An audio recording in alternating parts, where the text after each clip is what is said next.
raises the question of how awake we are. In fact, the question of whether we are awake at all. Adam is put into a deep sleep by God, but there's no record of him ever waking up.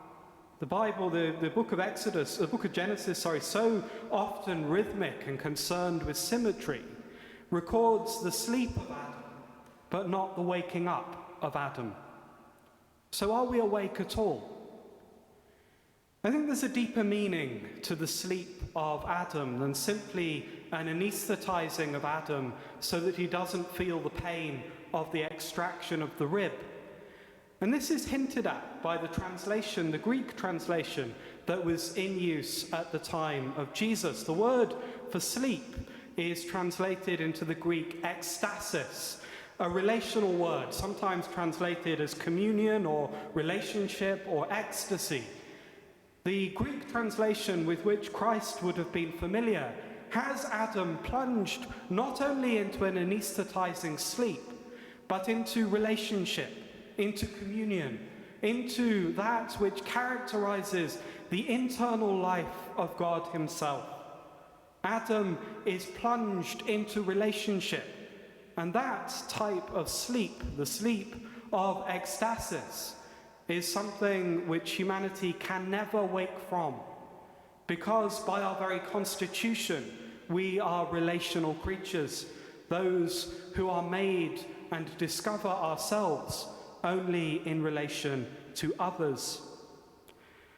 And so sleep and the mystery of dreaming touches on the mystery of what it means to be human. Our dreams are, if you like, evidence of our intelligence, but they're also partially involuntary, and their meaning is not entirely transparent to us. Our dreams often reveal ourselves to ourselves. We discover something significant about our waking life in the intelligent life of our sleep. Our dreaming points to our existential incompleteness.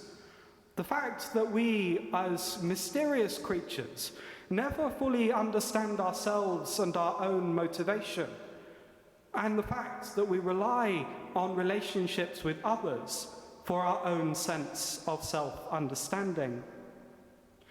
So our dreaming is an important but mysterious feature of what it means to be human, pointing to the existential incompleteness of our biological life. And in this sleep into which Adam is plunged, we see Adam coming to a kind of completeness only in the discovery of his own identity, in the mystery of his communion with the woman Eve. And that coming to completeness involves not only this deep sleep, but also a kind of violence against the solitary individual Adam.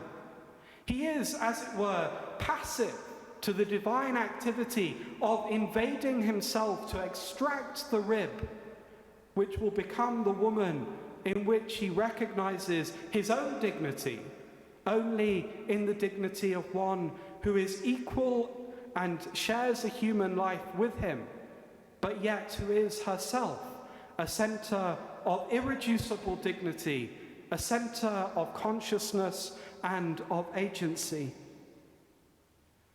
So what can we learn from the sleep of Adam and the completion of Adam only in communion with the equal who is his wife Eve? Well, I think the first thing is to confront the celebration which is so endemic in society of autonomy and productivity. Adam, as a creature who sleeps, who needs sleep, not only for biological reasons, but for existential reasons, confronts the cultural worship of the idol of a human person who is entirely self-sufficient, autonomous, and whose value is in their productive giving to society. Adam's sleep in that place of paradise points to the reality that we sleep not only in order to be rested in order to work, but for some deeper and more mysterious reason than simple productivity. Recognizing our need for sleep not only on a biological level, but on an existential level, that's to say, our need to rest in communion with God, is a recognition that one of the tasks central to a flourishing human life is coming to terms with our dependence on one another, coming to terms with the contingency of our life as a sheer gift from God, lived not just for ourselves, but in communion with one another, and for ultimately the salvation of the world.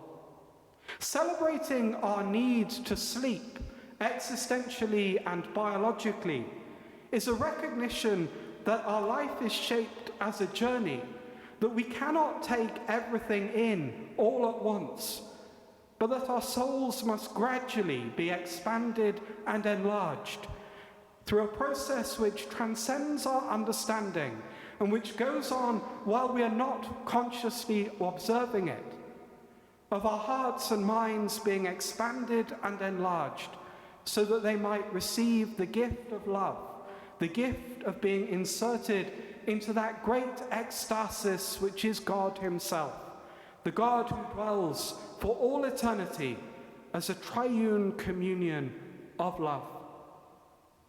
And so, the sleep of Adam, the sleep which all of us need, this resting in the bosom of God and enjoying for all eternity the relationship that is God, is an invitation to us to a kind of deep dreaming, to an imagination of our world in which our hearts and minds are expanded by the grace of God.